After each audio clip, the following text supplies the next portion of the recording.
2019, Kel, it's the NFL presidential address, wild card week. I'm back. You're back. Very excited. You are busy today.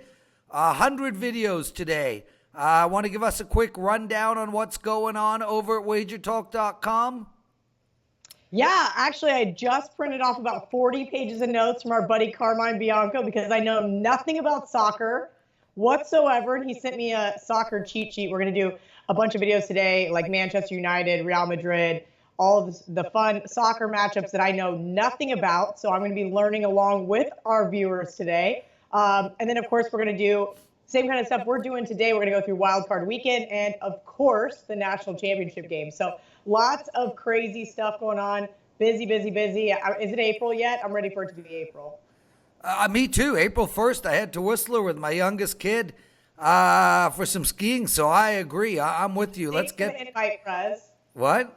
I like to ski. I said thanks for the invite. Well, you didn't get one, Kel, and I didn't know you skied. Do you ski? I do. I'm actually a pretty good skier, and it's funny. I believe if I grew up in Colorado, I would have been the Olympics, right? You would have been at the Olympics. I don't think I would not have quite given myself that bar, but I would have at least been a badass amateur. Okay, badass amateur. There you go. I actually have a lot of trips scheduled. I'm heading down to Vegas second week of February. Then I'm going skiing in Park City second week of March. Then I'm going skiing again in April with my youngest. Okay, so I'm going to meet you in Park City. I need the details. Okay, well, you know what? You can't. Why do I even bother? I try to invite myself places and I just get shafted. Yeah, well, too bad, so sad. Kel, real quick, we're going to do the 4 wild card games. But first and foremost, we had a person comment on our last video. A couple of comments I want to just talk about. The first one is somebody wanted you to do a video in the skimpiest bikini you can find. I just want to let everybody know Kelly is doing that right now. She is actually wearing the skimpiest bikini that she could find. She just got cold. And put a dress over top. Right. It's actually funny. I have to bring this up just because somebody brought it up to me. Do you remember those little koozies I had? Yes, we need to get more of them, Kel. Well, but it's funny because, so Alex, who's now over at sportsfimo.com, and I used to work together way back in the day. And so Alex was like, send me one of those koozies. I was trying to get rid of them when I started working for WagerTalk because they're sponsored by another company. And so I sent out like 200 of them. And he's like, yeah, Prez wants to get more. I go, but Prez hates that picture because it's the quintessential Kelly in the jersey and the voiceover picture. So I'm not sure, but if you guys have any really good ideas of what I can wear. Oh, yeah. Stop. That's going to get bad. That's oh my God, I can't wait for the comments on that one. But Kel, I did see you take a sip of water out of a straw a few minutes ago when we were testing. Shake. Yeah, do there you go. Look at that. How's that, viewers? There, one more sip. Just one more of my protein shake. Okay. Did you have a good New Year's? I enjoyed that this beautiful Wednesday morning. Did you have a good New Year's? I had a great New Year's. I had to be up at 6:15 on New Year's Day to work. So I had this, what I like to call a delayed hangover. I felt fine. I woke up, got ready, was like, okay, let's go, seize the day. And I get to the gym and I'm like, oh no, I need to go to bed. This is terrible. And what happens when you get it gets worse. I flew back from Mexico on New Year's Eve, landed around 9. I was at a party at, 10:30, but it was small. But I did not have a lot of sleep that night. It was a fun night. My trip to Mexico was awesome. Speaking of my trip to Mexico, we had a lot of comments on our last video about how bad my hair is. Somebody even suggested I dye it. The silver fox does not dye his hair, Kelly. I think it's salt and pepper. I think my hair coloring is amazing, and I think I'm having a great hair day today. So feel free to rip my hair, peeps. They're probably Bears fans. Oh, yeah, exactly. And they're not going to like me today. Kel, I had another winning week, 2-1 in NFL. My only game was a loser. I had the under in the Indianapolis Tennessee game. I really expected a lot of running. Tennessee kind of got away from that a little bit, which I thought was their downfall.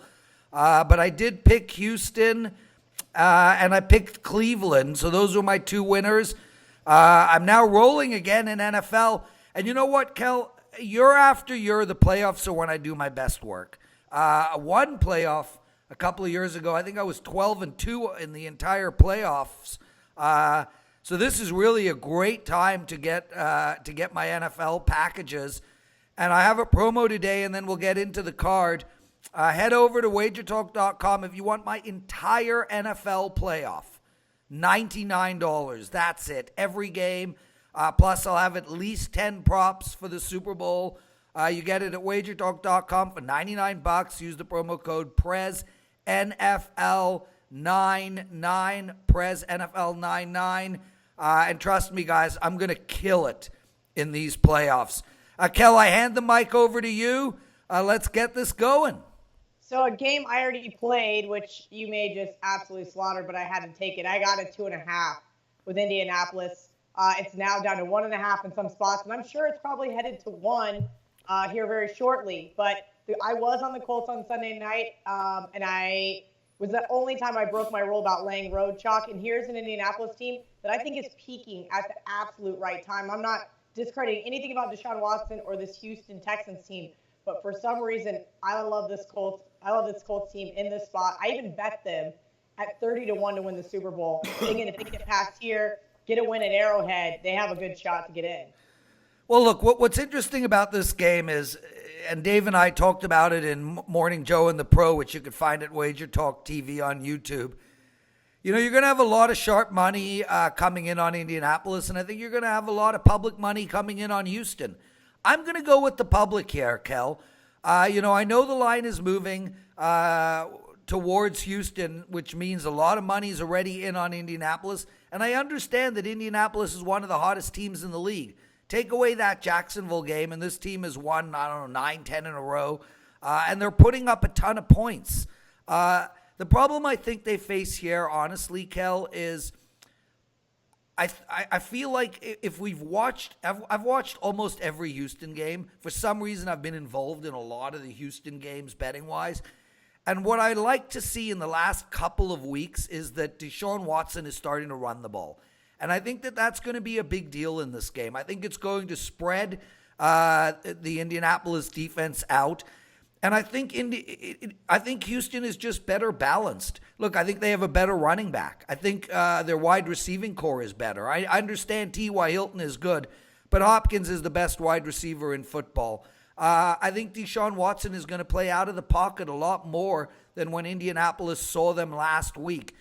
Conversely, when you look at Indianapolis, look, their offensive line is outstanding. Quentin Nelson could end up being one of the best offensive linemen in history of the game. This guy... He's getting sacked like one time a game. I mean, they've been playing out of their minds. I think Andrew Luck's been getting a ton of credit, but we don't give enough credit to the O-linemen. So cheers to the Indianapolis O-line because they've been saving his ass. Oh, and they have. But I think this week is where it might come to a bit of an end. The ends, Clowney and Watt is playing the best football of his career right now, Kelly. This guy is living in the backfield. They've got a great inside linebacking core as well. Their secondary is good. I think this game is going to be very, very close. I think it's going to come down to the final drive. I do like Houston minus the 1. I think Houston's a deadly, well-balanced football team. And I like over the total of 49. I'm shocked. I figured this would be an under game for you. Both teams rank in the top 10 fewest points allowed in the NFL. Yeah, but if you look at Indianapolis and what they've done in their last 10 games, they're averaging over 28 points a game. They're moving the ball well. And, even though Houston is a run-first team, when Deshaun does throw the ball, he throws it far. They like to stretch the field. And now with Deshaun running a little bit, it's gonna force Indianapolis to have a spy, which will take a linebacker out of position. I think this game's going to go over. And I really do like Houston here, Kel, even though it's sort of against what a lot of the smart people seem to think. Yeah, well, smart people are not always right. Okay, let's talk about Seattle, Dallas. I played Seattle plus 2.5 drunkenly on New Year's Eve. No, I was drinking, and I said, you know what, I'm going to play this now. And I woke up yesterday morning to see ones everywhere. Yeah. I was like, wow, at least I got the best of the number on Seattle. And Seattle's great in primetime. Great team in primetime. 25-6-4 in their last 35 night games. I mean, this team is monstrous. But Dallas has been playing really, really good ball lately. Take out that Indianapolis game, and they've looked really good. And I don't know what to make of this game, to be honest with you, because you have Elliott, and then you have that three-headed monster in Seattle's backfield. This is tough, but I at least was happy that I got the good number on Seattle, and if I want to, maybe I can get plus on Dallas by kickoff. We'll see. So, here's how I look at the Seattle-Dallas game, and I think, again, you've got a scenario where a lot of smart money is coming in on Seattle, and I agree this time around. The bottom line here, Kel, is this.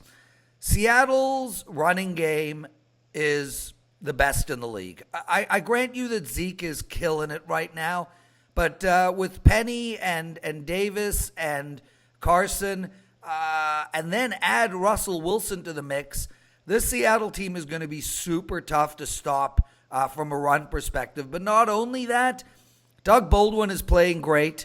Lockett, they've Vanette, Dixon. The Seattle offense is better balanced than Dallas's offense, in my opinion. And I also think they have a much better coach. Not only that, but Seattle's defense is playing well too. They're a tough team to run against. I mean, this game is ultimately going to come down to who can stop the run. One of these teams is going to be better than the other at stopping the run, forcing this game to go into the air. And that, I think, is where Seattle is light years ahead of Dallas. Seattle is a seasoned team. Carroll is one of the best coaches in football. I'm going to ask you this then real quick. So, again, I bet the Seahawks. I like the Seahawks. But I do have concerns. We talked about their defense, and I think both teams have good defenses, but they lead the league in turnover differential. And then my last concerns are their games against the Cardinals and 49ers. Those are divisional games in which they allow them to score over 20 points in week 15 and 17.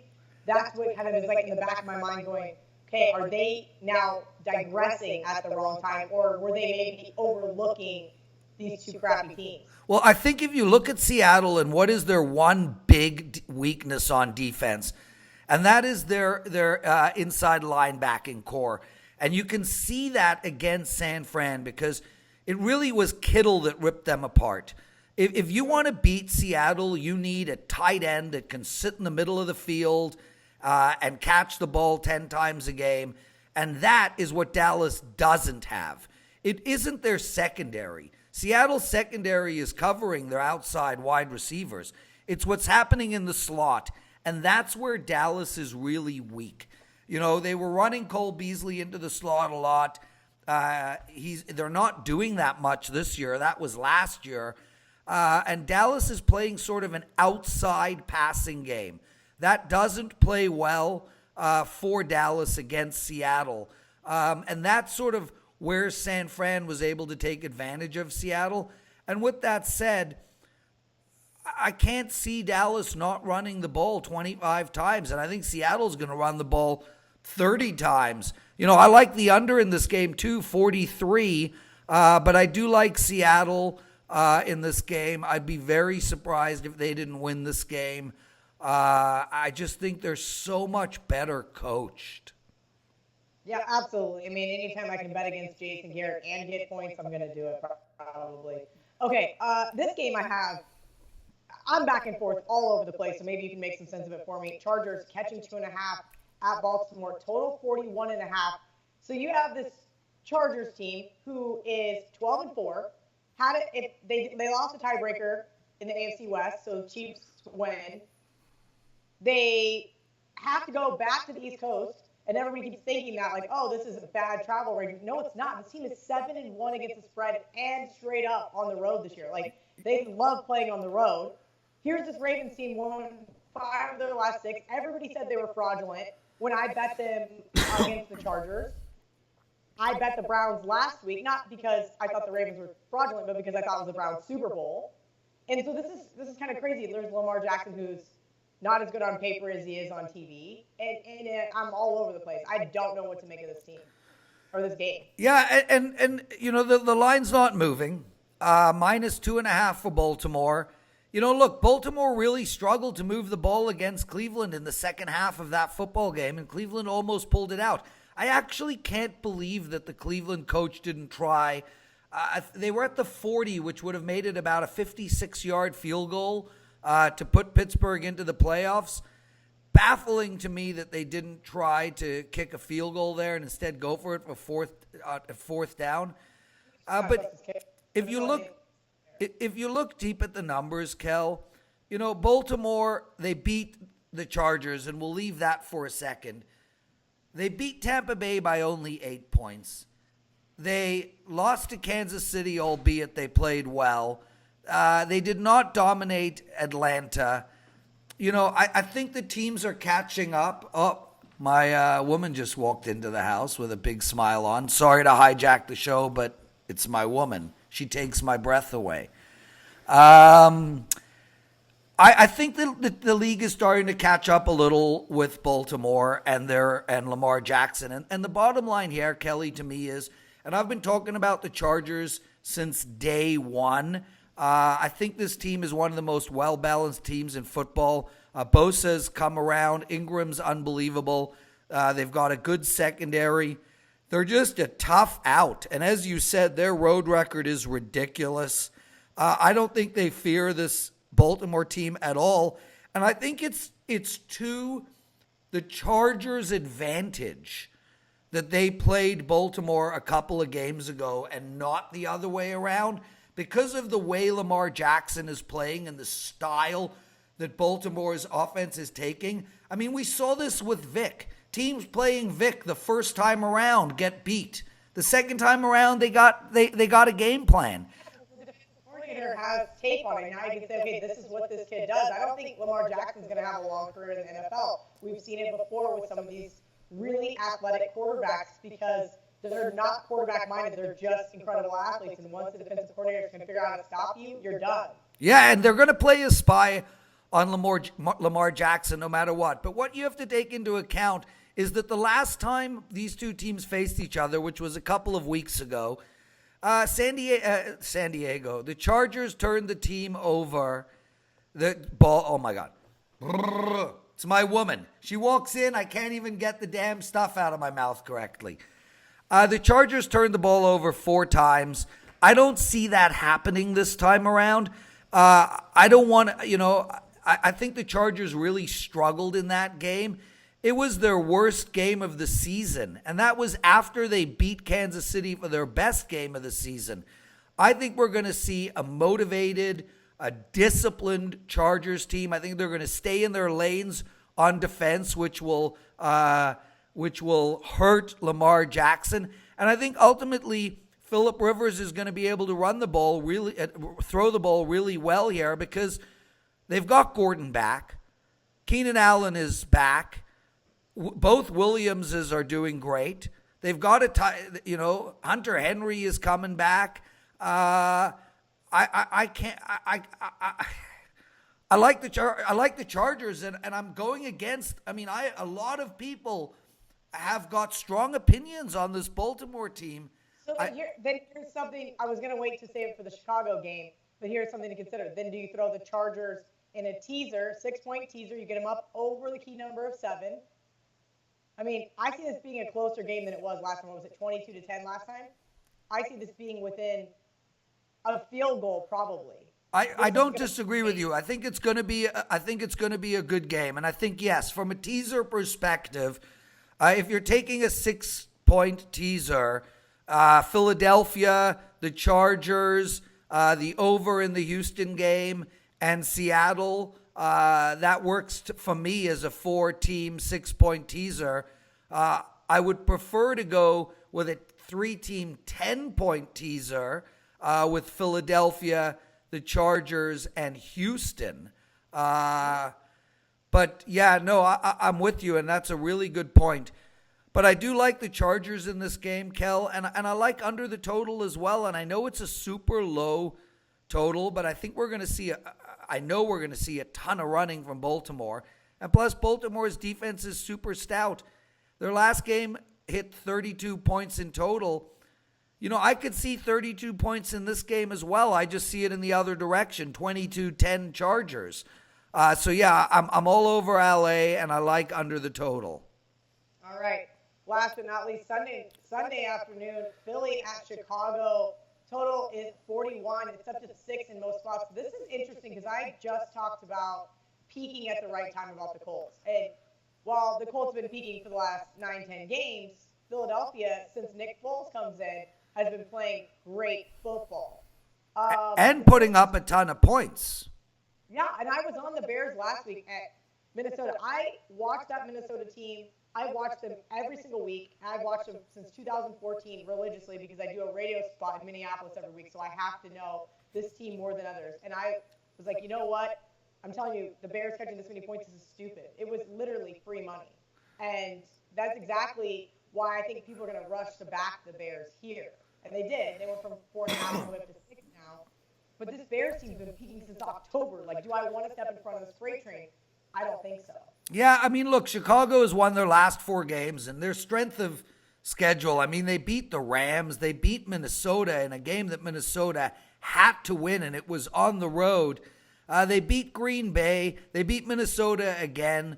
So, I mean, I wouldn't say that Philly is peaking at the right moment. I mean, clearly they are, but, you know, Chicago looks like they are unstoppable right now, and their defense is ridiculous. I mean, they held Minnesota to 10 points.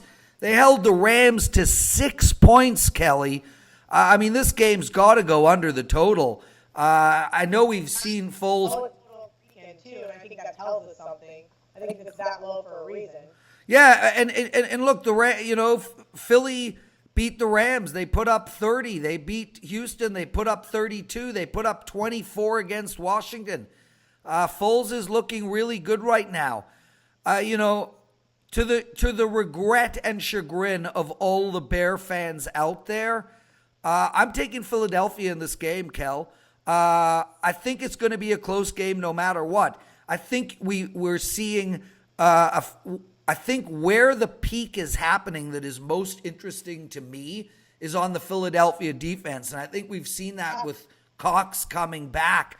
I mean, Fletcher Cox just changes the whole perspective of that Philadelphia defense. That's what I was going to say about this game. What would scare me about laying 6 with the Bears, so when it hit 6, I put them in my teaser to a pick-up because I think this is going to be a really close game.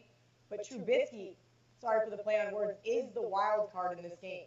When they played a year ago, he had one of the worst games we've seen him play. Granted, this is his sophomore year, this isn't his rookie year, but I'm concerned about him offensively. He is definitely showing some moments of greatness, but a lot of going, what are you doing?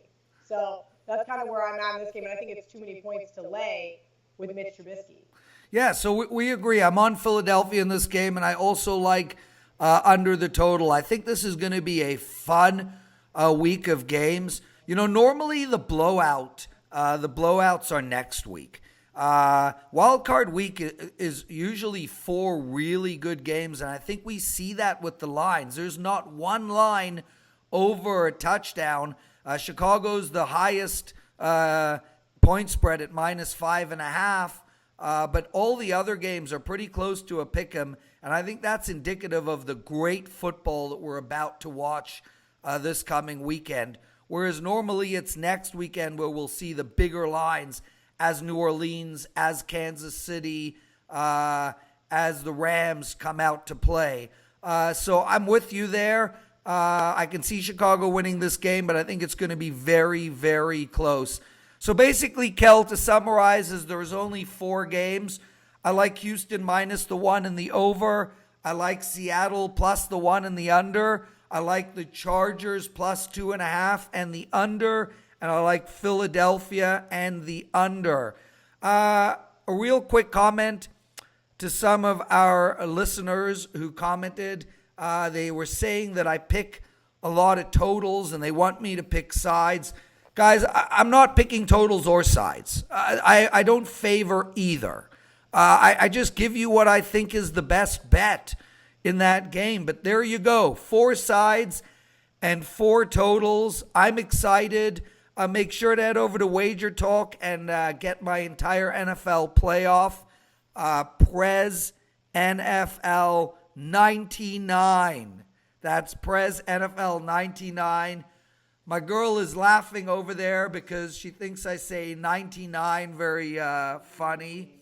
I over enunciate the word 99. Anyway, Prez NFL 99, guys, for sure get down on it. I've got another 5-unit play up this weekend. I love this card, Kelly. I'm super excited. I'll have between 3 and 4 plays for my customers this weekend. Great show. Make sure, everyone, to watch Carmine Bianco's Championship League preview with Kelly today, as well as all the other shows we've got today. Today's a huge day at WagerTalk. Puck Time is up. Morning Joe is up. And Kelly, you got, what, about 10 to 12 videos you're filming today? Yeah, probably closer to 15. We're doing some evergreen videos. People want to know a little bit more about teasers, money management. Marco's actually going to do a horse racing video today, so I'm really excited. Maybe I can learn how to handicap some ponies while I'm at it. And I'll just learn all sorts of stuff today from the WagerTalk guys. Thanks so much, and we'll see you guys next week for another 4 NFL games. We're done.